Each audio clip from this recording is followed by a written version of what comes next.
A consortium of 10 civil society organizations has issued a strong appeal to President Hakainde Hichilema demanding an immediate revision of the terms of reference for the technical committee tasked with drafting constitutional amendments. The CSOs, which include groups committed to democracy and good governance, argue that the current terms of reference are narrow and restrictive, deviating from President's initial progressive pronouncements and risking public confidence in the critical national process. Tonight, on this edition of Diamond Live, we discuss the terms of reference that were given to the technical committee and what legal minds think about these terms of reference. But also you too could be a part of the conversation by calling us on the number that is reflecting on the screen. But also you can take advantage of our social media platform. We are streaming this program live on our Facebook page. That's at Diamond TV Zambia. The phone lines are open throughout. Come through and give your contributions and your submissions regarding the process that we've begun as a country. The technical committee starts their first sitting on the 27th of October 2025. That's on a Monday. My guest tonight is lawyer McQueen Zaza. Counsel, good evening. Thank you so much for making time to be a part good evening, and of the program so much tonight. For inviting me. Well, I would love for us to start off with your reaction, first of all, to the terms of reference that were made public by the Secretary to the Cabinet, Mr. Patrick Kangwa. That was a day ago.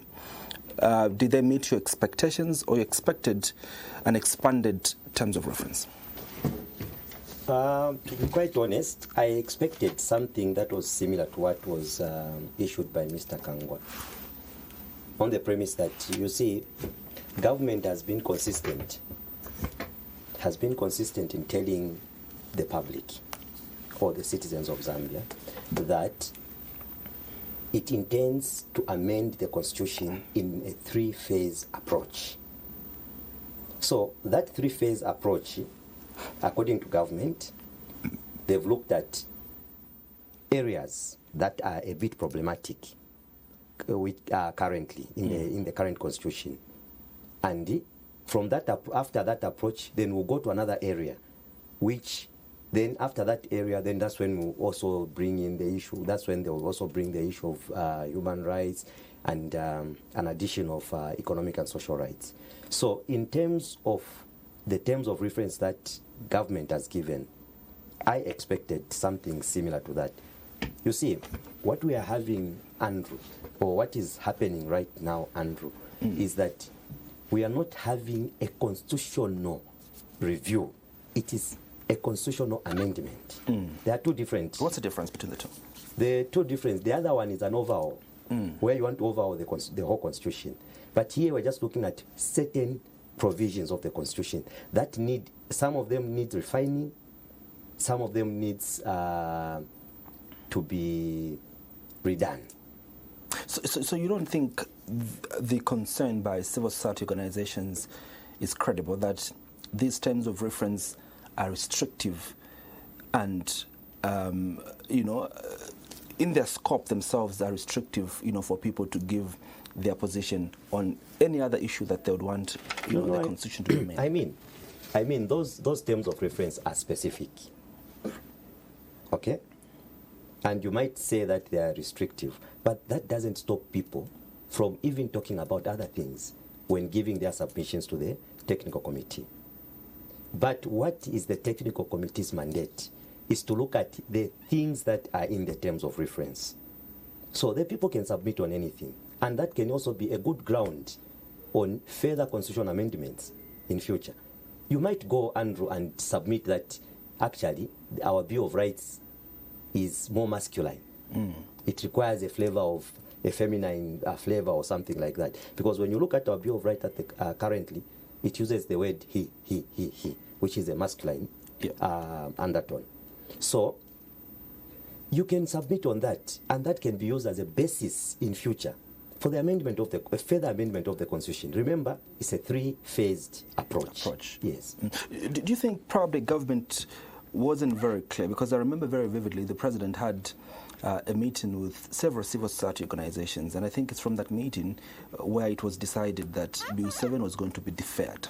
Yes. Others argue that there was a collective agreement that it to be deferred, and others made submissions that probably it must be completely withdrawn, but the president did, defer it. Do you think there was a misunderstanding in terms of what was communicated in that meeting with regards to what will be done when further consultations, are going to be called upon? Because some of the civil societies that were present at State House are the ones that are stating that these terms of reference are restrictive. Are they being hypocritical, or perhaps they're being genuine, that perhaps what was agreed upon hasn't shown itself in the terms of reference? You see, I wasn't privy to the conversation at State House, and I never attended that meeting. But from the little that we've heard transpired at State House was that the president had the civil society go ahead, go and defer the bill. And after you defer the bill, constitute a committee. After you constitute a committee, whose names the same civil society was supposed to propose. And I know for sure that the Law Association of Zambia, even proposed names, which names are on that committee that today was appointed by the president. Okay? Some of the names are there on the committee today that is appointed by the president. So sometimes maybe it's because certain people are not part of the committee. That's how they feel they are injured or anything like that. But when you look at the composition of the technical committee itself, actually it shows a diversity. It cuts across almost all the interest groups that we have in the country. Yes, regardless of their political affiliation. There is a misunderstanding that the people on that committee, most of them are government sympathizers, or UPND sympathizers and UPND affiliates. That's not very true. Let's talk about the legality of that, committee. What powers, according to the Constitution, gives the president to constitute, this, committee? But also, others have the considered view, council, that there was no transparency, on how, these individuals found themselves, on this committee. There was no proper public advert, so to put it, for those that are interested to be a part of the committee to submit, their credentials so that they could be shortlisted. It seemed that this committee was handpicked, and secretly, the president did come up with this committee. You remember in my preamble, I said most of the members, or some of the members, or the members that constitute that committee come from proposals that were made by the same civil society groups. And I've also told you about the Law Association of Zambia bringing in 6 people. Some of them are on that committee. So I think at the end of the day, we need to be more patriotic as Zambians, not just to be all the time criticizing certain processes. This process was agreed upon the president, the civil society. Furthermore, there was a judgment, the Munia Zulu and another versus Attorney General. In that judgment, the Constitutional Court directed the executive that at least go and do a consultation, because a constitution is a people-driven document. So do the consultation, then follow the steps that are in Article 79. So what the court in that judgment was saying, you will not find anywhere in that judgment where the court is saying Bill 7 is illegal or is unconstitutional. Nowhere. What the Constitutional Court is saying is that the process leading to the formulation of the bill, is the one that breached certain or did not conform with certain parts of the Constitution. So we have to be very clear from the word go that the Constitutional Court did not declare Bill 7 unconstitutional. It is what the Constitutional Court said is that the build up to Bill 7 did not include people, the citizens of Zambia. So this is now the president listening to that directive on behalf of the executive. The president has gone ahead and constituted a committee whose names were suggested by certain civil society groups, including the Law Association of Zambia. Yes. And now, what is the legality? You asked me about the legality. Yes. So, the legality of that appointment is found in Article 93. So, all executive powers in Zambia are vested in the President of the Republic of Zambia, and is supposed to exercise those powers on behalf of the people of Zambia. So on behalf of the people of Zambia, the President constituted that committee. It is not the first time that this country has seen such a composition. Remember, in 2011, the then President, Michael Sata, Chilufya Sata, may he so rest in peace, constituted a technical committee for the drafting of the Zambian constitution. And this was led by Mr. Anyo Sulungwe, or Justice Anyo Sulungwe. Yes.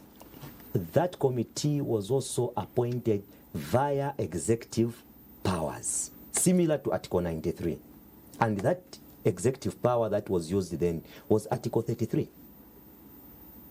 So a read of that Article 33 before the amendment in 2016 is the same as Article 93. So these are executive. It is not a new thing that has happened. Yes. There's usually, when that issue came about of the fact that at the start of this constitutional amendment process, we breached so many provisions of the Constitution. As a government breached so many provisions of the Constitution, and in that judgment you're making reference to the Munia Zulu and Celestine Mukandila case, Article 1, Article 2, up until 10 more breaches that were done. There was no breach on the part of government. On the executive arm of government? No, there was no breach. What the Constitutional Court was saying is that these provisions were not satisfied. There's a difference between a breach and satisfaction of the provisions. Remember, the issue of go and consult the people is not something that is enshrined in the Constitution. Yes, it is something that is interpreted when you read the Constitution. Remember, executive powers come from the people of Zambia, vested in the President of the Republic of Zambia. Legislative powers come from the people, vested in the legislature. Yeah. Then when you look at judicial powers, they also come from the people, but vested in what? The legislature. Sorry, the judiciary. So what the judiciary or what the court was saying is that from that spirit that these powers come from the people, the constituent power come from the people, it is prudent that the executive should constitute such a committee for consultation with the people. That in itself is not a breach of the Constitution. So provisions of the Constitution were not satisfied. They were not satisfied. They were just making reference to those provisions. That this provision, it talks about the people. This provision is talking about the people. Our understanding, that's why they used even the purposive rule in interpreting those provisions. So there is no breach of the Constitution. Yes. I can even read to you what the conclusion of the court is. Yes, on its judgment at page, I think it's page 24, somewhere there about. Yeah. I can read for you. But also, I think it's good now you're making understanding of what that judgment meant, because I think what came out even from senior counsel, state counsel John Sango, was that this amounted to the president breaching the Constitution, and by virtue of that, he must be impeached. And I think these are conversations that began, by virtue of this particular judgment. So that's why sometimes it's very important not just to listen to people or commentators. let's read the judgment of the court. The judgment, the court did not pronounce itself as the executive has breached the constitution. No. What the court said, it interpreted those provisions and said, from these provisions, it is our view that you should have consulted the people. The people. You understand? If indeed the executive had breached the constitution, the court was not shy to have said that. They would have just said, yes, the executive has breached the constitution. But it never said that. Yes. So when you listen to commentators such as Mr. Sangwa, so he has a motive. He has a selfish motive sometimes. Remember, he's been criticizing constitutional making process, I don't know from when. Even in 2016, he criticized the constitutional making process. This is the same constitution today. For democracy, isn't it? Yes. But today he has turned and said this constitution is okay. Remember, he criticized it, but today it's changed and he's saying this constitution is okay. So it is not good sometimes to deliberately mislead the public. You spoke of the technical committee that President Michael Sata put up in 2011. There was two committees there. There was a commission and a technical committee. The commission was the one that was collecting submissions, and the technical committee was the one that was reviewing the submissions that were collected. But with this, committee that President Hakainde Hichilema has put together, we don't seem to have another commission that specifically will have the functions to go in the provinces and in the districts to collect these views. It appears that it's a technical committee, that will be doing the work of the commission. Are we missing anything at law here? There's nothing that we are missing at law. These are just, jargons. You can call it anything. You can either call it a technical committee, you can call it a commission, but in this regard, it's a technical committee that was constituted. So this technical committee will go and listen to the views of the people regarding the specific areas that government has given them as the terms of reference. And remember that commission and that commission President Michael Sata put together went across the country for 2 years, and then they did also ask for extra time, in order for them to do a good job. What is your expectation in terms of the time frame that this committee must take to collect these views? And is there any provisions of the Constitution that protects, number one, the content, but also predicts in terms of the time frame that a committee must take to collect views for the constitution-making process? I don't think there's any provision in the Constitution that protects content. But when you read the Constitution as a whole, it will tell you that when we elect leaders, okay, the understanding of the Constitution as a whole, when you elect a leader, we should also have faith that whatever measures they will take is for the good of the people. This president that we have currently has demonstrated that whatever he does usually is for the good of the people. We might misconstrue him in one way or another, but whatever actions he does is for the good of the people. So we should have that faith, and we should proceed on the basis of that faith. And about the time frame, you mentioned that there's no specific time frame, but from your standpoint, yes. Okay, that's a very good question. So you need to know what was the purpose of the technical committee that was appointed by Mr. Sata in 2011. The purpose of that committee was to overhaul the Constitution, not an amendment. It was an attempt to overhaul the Constitution, the whole Constitution. Okay? But we ended up having an amendment. You remember? Because the Bill of Rights was not tampered with. You remember that referendum that failed? So we ended up having what? A constitutional amendment and not an overhaul. In this regard, the government is not proposing an overhaul of the Constitution, but an amendment of certain provisions of the Constitution. And so it mustn't take a lot of time. It mustn't even take a lot of time. Do we need, because the feeling that is coming, from some people and some civil society organizations is that there's so much pressure for this constitution to be amended before the 2026 elections. And this has created an atmosphere of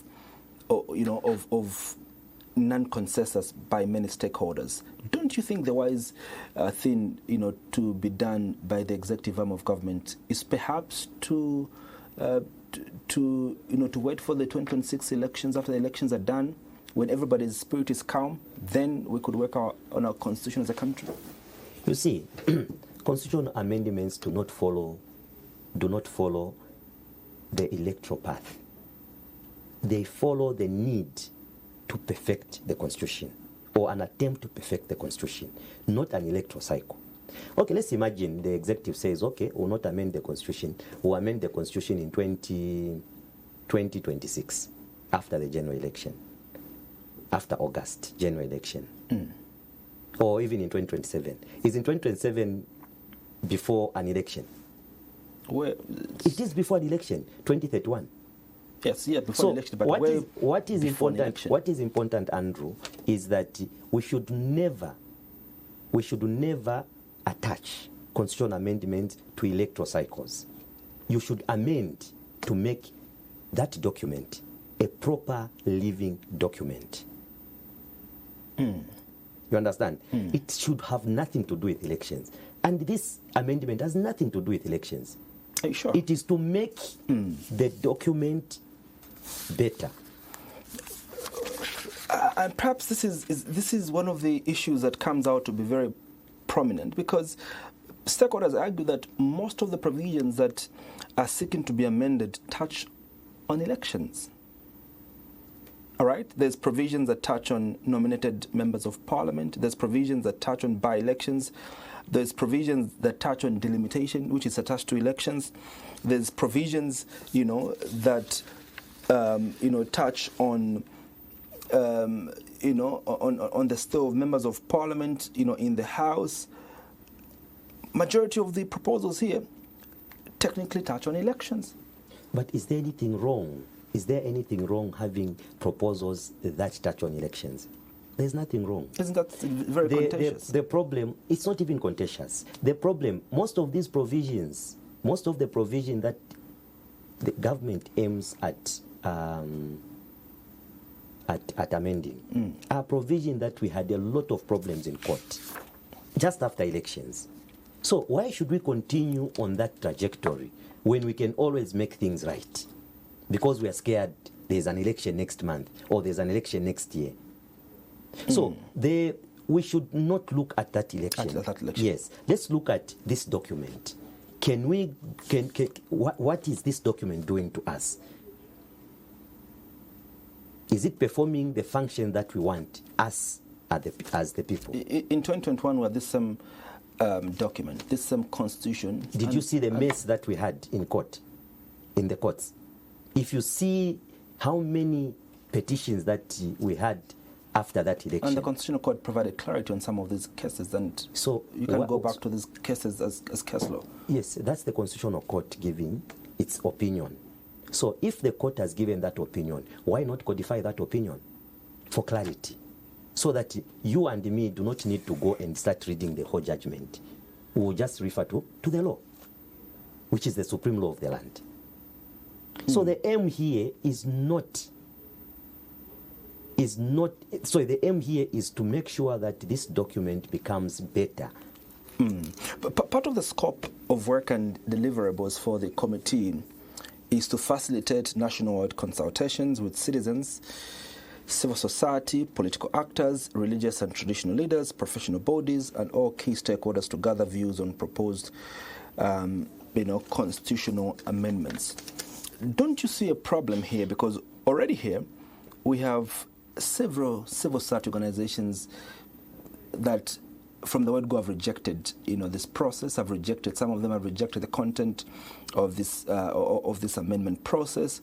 We've got majority of political players from the opposition who are key stakeholders, rejecting, this amendment process, and we've got religious groups like the Catholic, Church and others that have equally rejected, this process. Don't you think this is a very difficult task ahead of the executive to be able to... First and foremost, it must be made known and clear that the stakeholders in this country are not civil society groups, nor the Catholic Church, or the political parties.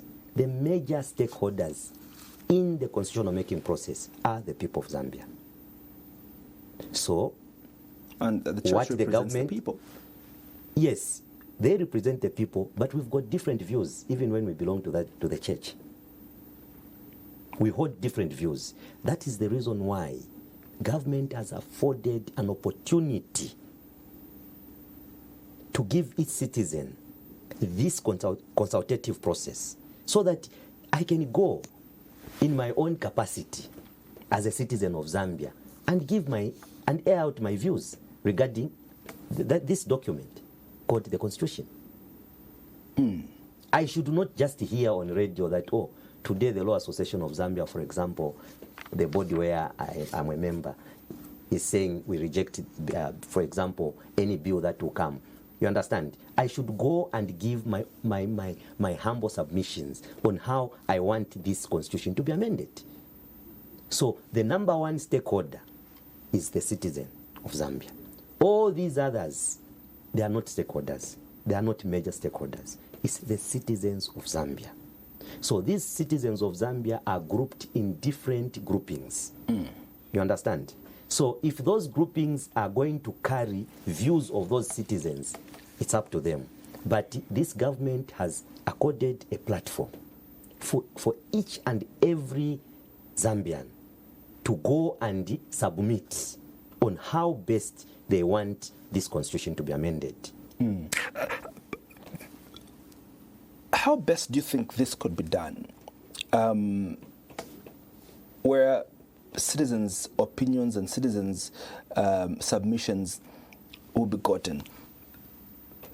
For you that has lived long enough to see other constitutional commissions, and people making submissions, for some people, they feel left out because they feel this process is for the elite, those that could read and write, and those that perhaps understand issues of the Constitution.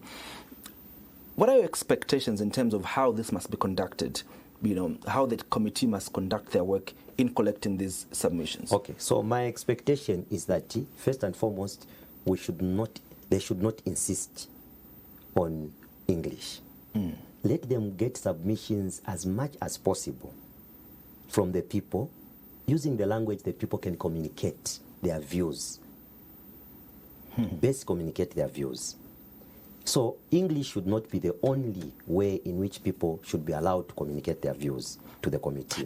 And also, don't you think it's going to be a very difficult task, because the committee is going with a paper with proposals already, that we are getting your views based on these proposals? Don't you think it is going to be a whole different ballgame? No, that's not the way it's done. How is it done? So you go there and start airing out your views, and the committee will be getting on the issue of representation, in terms of representation, in terms of, for example, people living with disabilities not being properly represented in the country. We think that they should be given a stake. So the committee will write that. You understand? Or I think that they should be given a stake. How do I want them? Then the committee will ask, how do you want them to be given a stake? Or I want them to be given a stake using this formula and this formula. You understand? Yes, that's how those things will be done. But they should be given an opportunity to air out their views using the language, the best language they can use, and not English. And not English. Yes. Okay, so joining us, we're discussing the terms of reference that were made public by the Secretary of the Cabinet. My guest is lawyer McQueen Zaza. Our phone lines are now open. We'll take a small break. When we're back, we continue the conversations, and we continue with picking the calls and reading some of the messages that you have for us on our Facebook page.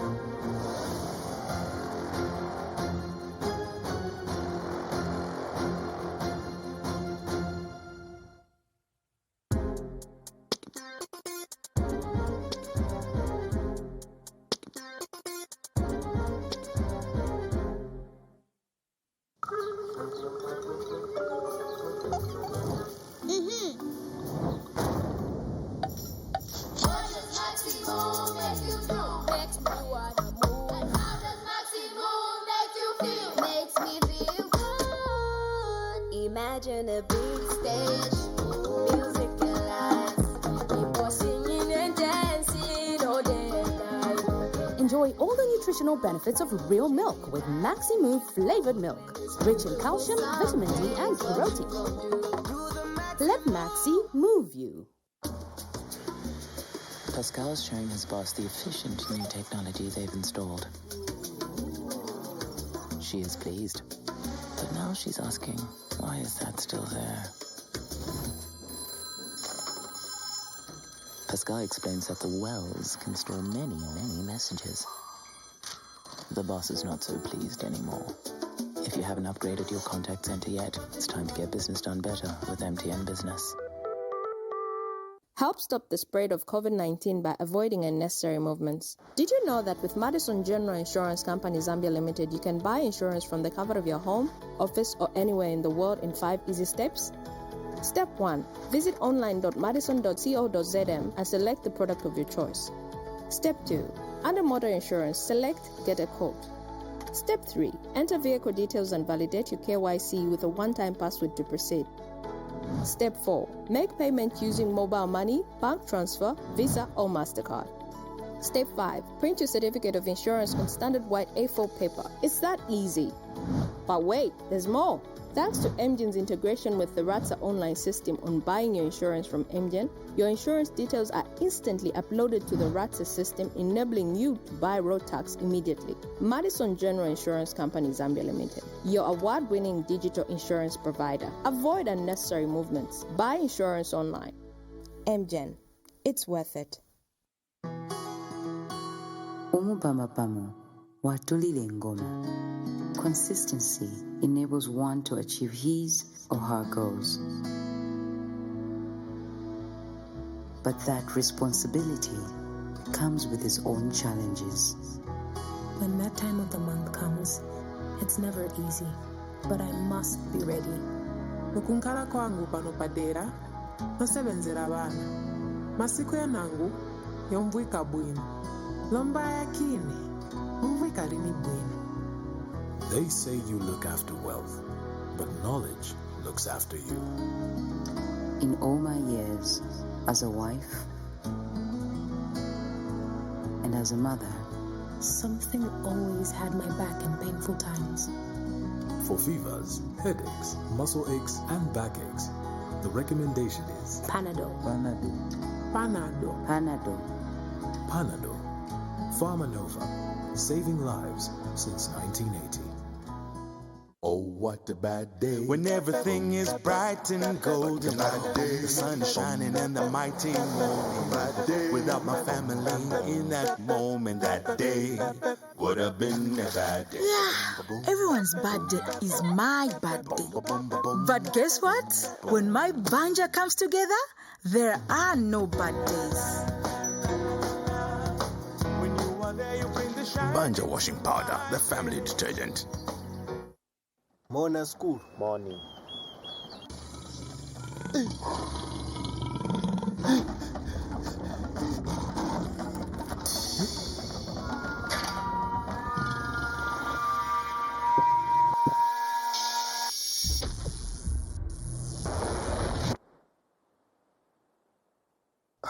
School, what's in here? There, my son, there is Kawawasha, giving you the courage to face your challenge. I've got the energy. Black Panther, coming in 3 flavors.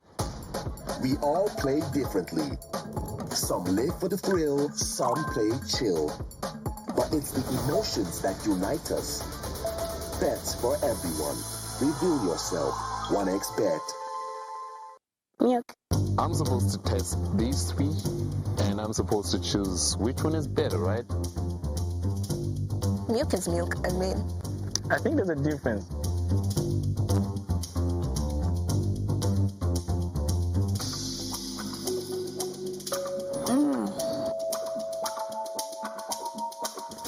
I think E is best. I'll go with blue. I love this one. This is my favorite. It's sweet. It's satisfying, I should say. Makes my throat relax. More richer. This is how milk is supposed to taste. That's excellent.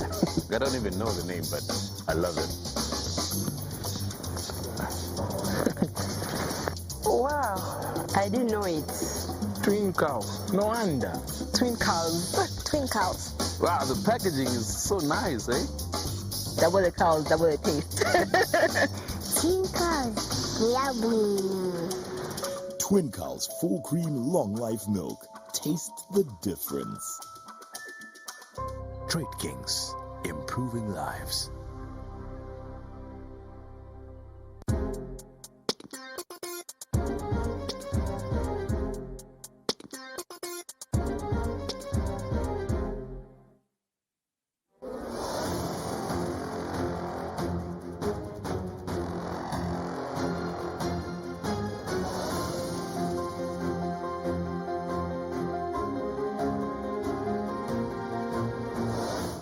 Well, thank you so much for still staying with us. Remember that you can be a part of the program by calling us on the number that is on the screen. But also, soon I'll be reading some of the messages that you're sending on our Facebook platform. We're streaming this program live on Facebook. Our Facebook page is Diamond TV Online. My guest tonight is lawyer McQueen Zaza. We're looking at the terms of reference that were made public by the Secretary to the Cabinet, but also we're looking at the composition of the technical committee that was put together by the President who was sworn into office on the 2nd of October 2025. Council, what would be the implication if we don't amend this constitution before the next election?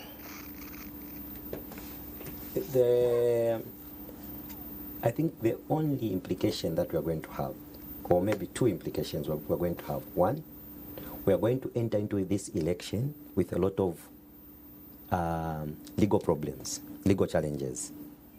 Yes, you might say that the Constitutional Court has clarified certain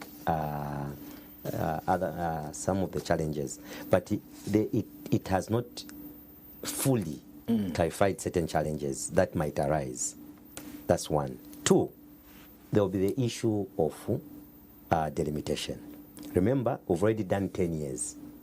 Remember, we're supposed to, every 10 years, we're supposed to review the boundaries of constituencies.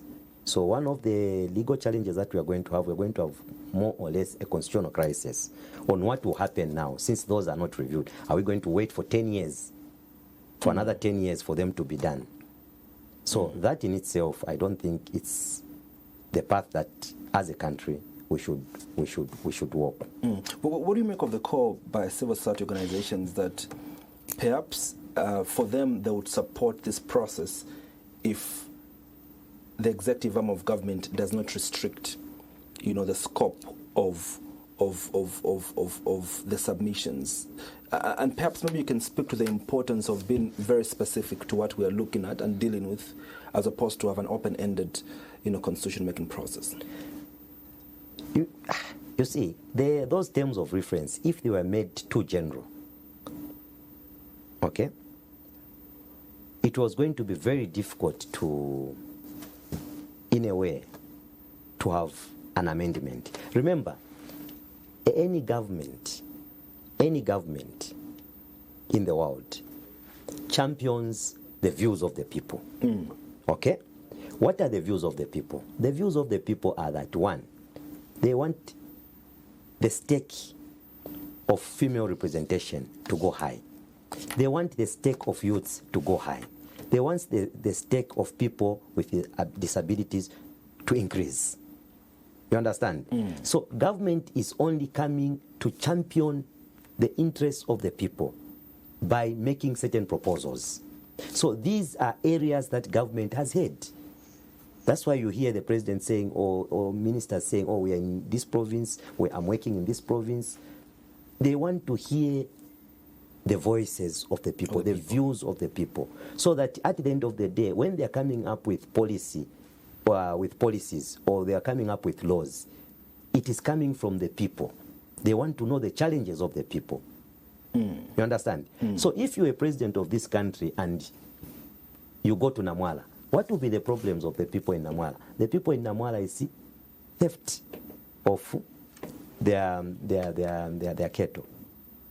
So you as a leader, you need to hear those problems, bring them to Lusaka, make them into laws, or find solutions in how you can resolve those problems. When Minister of Justice presented this bill before Parliament, when she presented the proposals that government wants to embark on in terms of amendments, she was very clear in her presentation that these are not new submissions. These are submissions that have been made in various constitutional review processes. The argument that many have been advancing is that the needs of these constitutional reviews that existed way in the past probably are not the needs of me and you that have found ourselves in this particular setup. And for some, that was a bone of contention that, look, we need to identify our own problems as opposed to the problems that those that could have identified who lived 20 years ago did identify at that time. And they called for these proposals to be scrapped off and go to the people to collect some of these views. Do you think this this argument must stand? So that's why this government has done two things. Okay? It has said we are not going to trash away the views that were collected from the people using all these commissions in the past. You look at them. When you look at the methodology of the terms of reference, you will discover that the government is saying you also look at the views of the past in also collecting the new views. So we are consolidating the views of the past while also bringing together the new views. Then at the end of the day, we are going to have a constitution that satisfies all the generations. You understand? But again, you see, when you look at the commissions that Zambia has had in the past, and you look at the views, there are certain views that are very consistent. One of the views that is consistent is that the stake of people with disability should go higher. The stake of women representation should go higher. The stake of youth representation should go higher. That has been consistent from 1991. That has been consistent. Let me quickly read some of the messages that are coming through as we pick calls. Comrade Mugwagwa says, what do Zambians want? Can she miss the home policy of Bismarck and Adolf Hitler? Eliminate all opposition. Pantutakwaba, what kind of human beings are these who oppose everything? Tom Banda says, government must be serious and not proceed with this bogus agenda. What is the real motive of their instance on amending the constitution? Time wasters who need to be removed from the office next year without a doubt. Let's pick our first caller from Kalalushi Mutale. Thank you so much for joining us on the show tonight.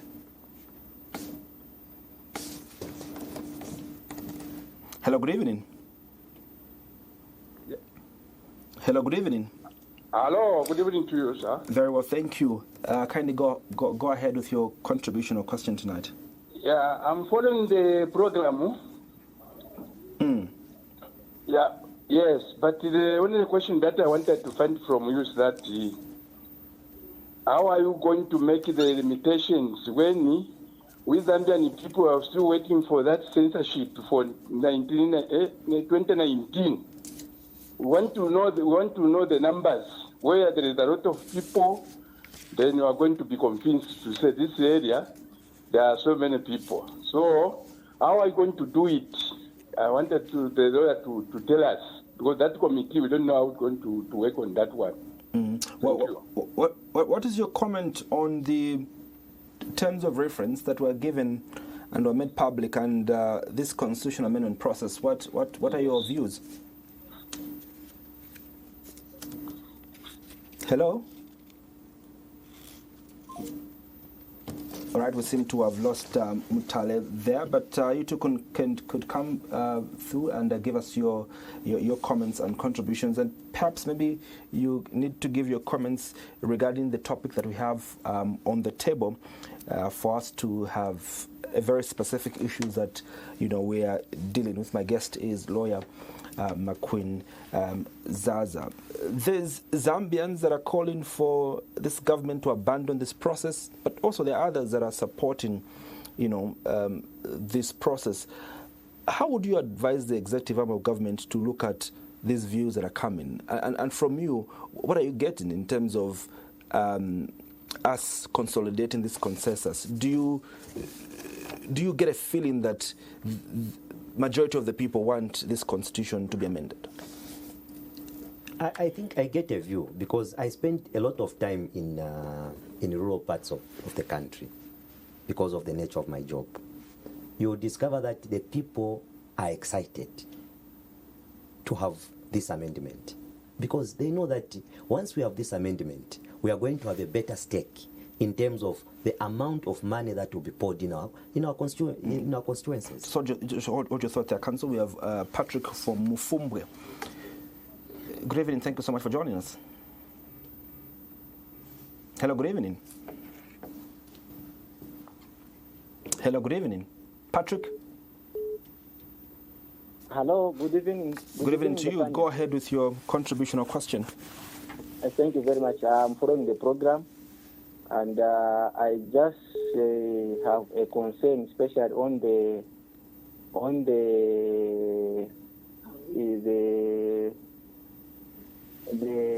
references that were approved. And for me personally, I feel those references, they are okay, especially in some areas when we talk of delimitation. Some areas they are big, and indeed they need to be delimited. And also when we talk of women representative also, it's also one of the key concerns when you go into especially rural districts. You'll find that most of the civic leaders are men, and the women representation is not all that balanced. Also, when we talk of also the youth, it's the same, and also the disabled, the disabled also is the same. Now, from my observation, I've seen the opposition, they are saying, why is the government in the hurry? Instead of waiting for election to pass next year, then that's when this amendment can be done. Now, I wanted to ask the man on the panel that, in the previous governments, these amendments were done after general elections or even before general elections. These amendments were being done, and if they were being done at that time, why is it so difficult for now that some of the opposition, they are against the move which the government is doing to amend the constitution? Thank you very much. Wait right. Well. Thank you so much, Patrick, for coming through, calling us from Mufumbwe. Council, would you like to respond before we pick another question? Okay. Yes. You see, Patrick has made a very valid point and observation. You see, when you look at certain amendments that we've had, including the 2016 amendment, it was done a year, so it was done some months before elections. And it was done, and it worked. You understand? What is so difficult about these 4 or 5 or 6 amendments to the Constitution? This is a process which started in 2011. It is a process that started in 2011, yes, and that process took a long time, not because it could not amend the Constitution or it could not do anything. It's because the people who moved that process were not honest. When you look at where it started from and the events that happened in between, you'll see that there was dishonest. But it was the will of the people that we should amend the Constitution. Actually, at that particular point, the people wanted an overhaul. We've been wanting an overhaul of the Constitution since 1996. Remember, the Constitution that we have in Zambia today is a 1991 Constitution. It has just only had an amendment in 1996 and 2016. So the people of Zambia have always wanted an overhaul to do away with the 1991 Constitution. But as it is right now, we have at least a document that was done in 2016, but just needed certain refining, and also changing an electoral process. He was also trying to find out whether the argument by the opposition holds water that we can't amend this constitution in an election year. You know, that argument, actually, you'll be saying it's an argument by the opposition. It's not even an argument from the opposition. It is an argument made by people who I can call are now addicted to constitutional amendments. I don't know what reason they have. There are those who are just addicted to opposing constitutional amendments for certain personal reasons, which they know themselves. So the opposition just jumps into those arguments without understanding what is there and what is not there. There is no provision of the law, first and foremost, that stops any government to make an amendment even 3 days before and even 3 days 3 months or so to an election. There's nothing. The reason why we amend the law is because we want to strengthen our democracy. We want to strengthen constitutionalism. We want to consolidate the rule of law. So those are the callings that come into play when we're amending the code. Not that there's an election or there's no election. Let's get to Kapirim Poshi. Gibson is on the line. Thank you so much, Gibson, for joining us.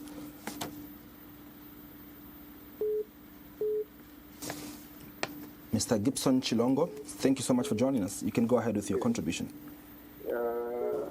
My worry is the time is short. Just give time. Why can't the government wait until after election? What do you think the proposal is quite valid and good? I'm concerned why rushing at this time, because it's for the committee to consult every Zambian, areas of Shankombo, Muyombe, to take them time, and it's quite costly. You see, the idea is good, but time frame is not okay. I think the government should have waited until the after election, then we come in that the committee and the opposition want of resources, and when we have good enough power sharing, why can't those resources divert to power sharing instead of appointing a committee to make more resources? That's my worry, sir. Thank you. Your reaction, Council? So, Mr. Gibson's reaction is similar, or concerns is similar to what you were asking about regarding the opposition saying, no, it's being rushed. There's nothing like anything being rushed. Remember, when the UPND government entered power, they never talked about constitutional amendments because they came in to do what? To fix the economy, which up to now they're still doing. Okay? These issues to do with the constitution came from the people. You understand? Through their interaction with the people, they came up with it, people complaining. They saw what was happening in courts. If you attended whatever was happening in 2016, after 2016 amendment up to 2021, it was every day we are in court over one provision after another, one provision after another. How many times has the court interpreted Article 52 just alone? Many times. But there are still problems that come in. You understand? So it is the duty of every responsible government to answer to such cause. You make amendments so that you can answer to such cause. Why do you make amendment? Why do you make amendment? You make amendment so that you, for good governance, for better democracy and rule of law. Let's see if we have another caller. Hello, good evening. Hello, good evening.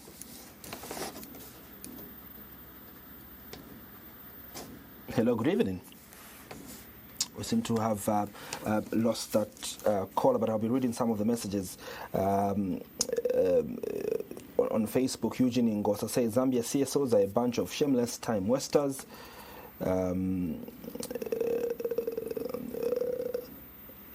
Many are saying they're following the program.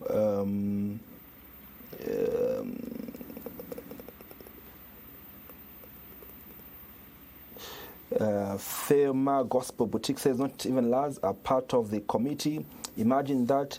Perhaps maybe you can speak to this, because I think also Linda Kasonde, expressed worry that the Law Association of Zambia is not part of the committee that was put together, and Laz has always been the leaders when it comes to issues around constitutional making processes. Is it true that Lars isn't part of the technical committee?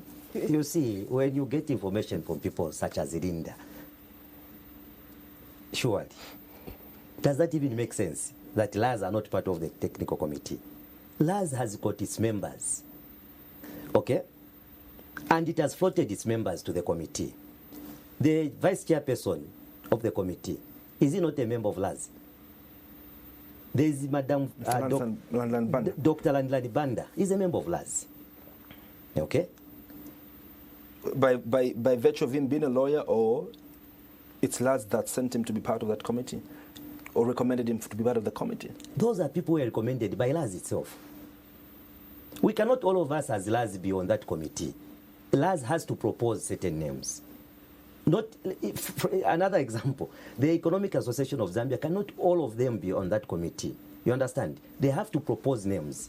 So for someone, a lawyer like Linda, to say that Lars is not part of the committee, I don't understand, because it even shows that there is lack of seriousness on our part. Because you propose names. Even all other committees, names were proposed from all organizations. University of Zambia, it had proposed someone. We have people from organizations that deal with people with disability. They proposed the name, and those people are there on that committee. So it is not true that Lars is not part of that committee. Lars members are there on that committee. Even when you look at the drafters, all those drafters are Lars members. So what is Linda saying? There's 7 months before Parliament, is dissolved. That technically means that if we have to amend this constitution, we have to do it within a period of 7 months. There was a caller that came in and said the time frame is not enough for this committee to reach the deep areas and the remote areas of our country. Is 7 months? You see, that's why it's very important sometimes to benchmark certain things or to benchmark our actions with other countries. South Africa has a huge population. I think twice the population of this country, more than twice the population of this country. They amended their constitution within 2 weeks. They went and gathered the views and came and amended their constitution. What about us? With a very small population.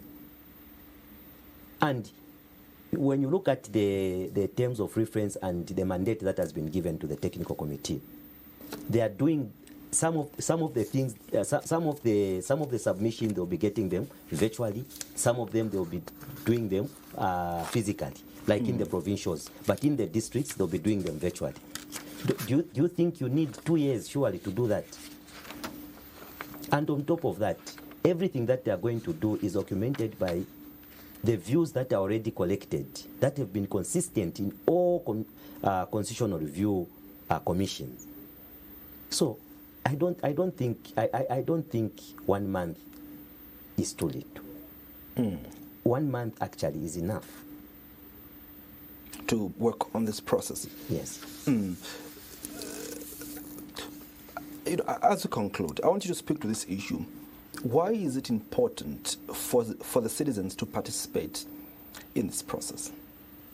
It is important for citizens to participate in this process because, one, it is the civic duty of each and every citizen, okay, to see to it that, first and foremost, we are all of us as citizens, we are defenders of the Constitution. If we are defenders of the Constitution, whenever the Constitution is about to be amended, we need to have a voice. That's why the preamble of the Constitution says, we the people. We need, and when we say we the people, it doesn't mean that each and every person in Zambia. Okay? At least it has to show a majority. At least the majority Zambians we should participate in this process because it is our duty to protect the Constitution. Also, it is our duty to allow whatever finds itself in the Constitution. Councillor McQueen Zaza, thank you so much for making the time to be a part of tonight's edition of Diamond Life. No, thank you so much. In the preceding editions of Diamond Live, we'll be looking at particular, terms of reference and breaking them down to really understand what they mean and how you, the people, must be able to make your submissions, as the technical committee is going to move across the country to collect these submissions from you. Some of you, perhaps as you call in, those are some of the submissions that you'll be making towards this mammoth process that is going to be undertaken. On behalf of the entire production crew, thank you so much for watching. My name is Andrew Mwansa.